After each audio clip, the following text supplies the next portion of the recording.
Hello learners of all ages, my name is Mr. Montgomery. I teach 4th and 5th grade math, and today we're going to be learning about estimating quotients. Now, a quotient is an answer to a division problem, and estimation is that fancy word for saying we're trying to get an answer that is kind of close or in the ballpark, but it has to be a good educated guess. So when we have a division problem that looks like this, we're doing something called the first steps of long division.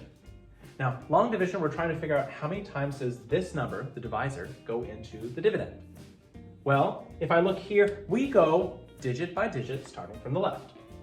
My left number here. I think, okay, how many times can 9 go into 2? If I have 2 parking spots open, can 9 cars fit in those 2 parking spots? No, there was not enough room. So I'm gonna have to go to the next digit over. So now I have the number 22.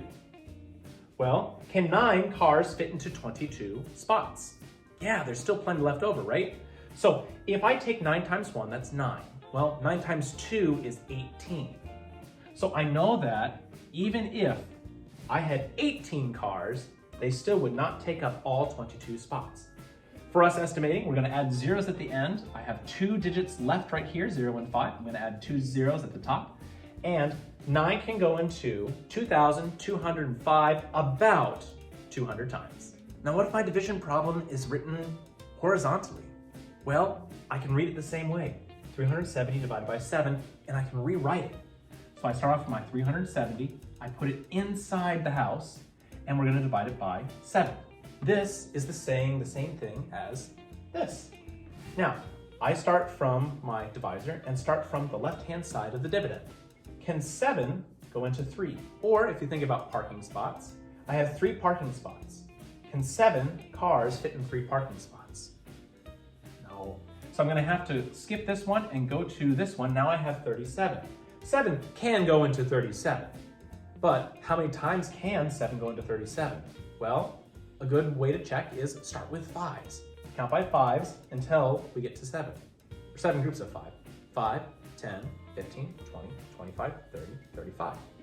Well, 35, that's really close to 37, and it's still under. So I know that 7 times 5 is close to 37. Again, I'm going to show that. 7 times 5 is close to 37. Now I have 1 place value left. I'm going to bring that place value up with 1, 0.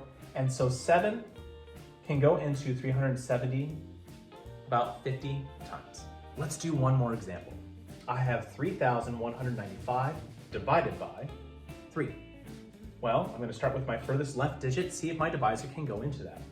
Can 3 go into 3? It sure can. It goes into it 1 time. Now I have 3 digits left. When we estimate, they all go to 0.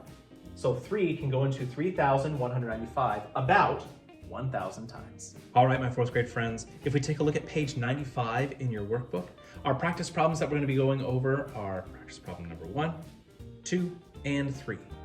The directions say, place an X where the quotient begins, then estimate the quotient. Well, let's do number 1 together.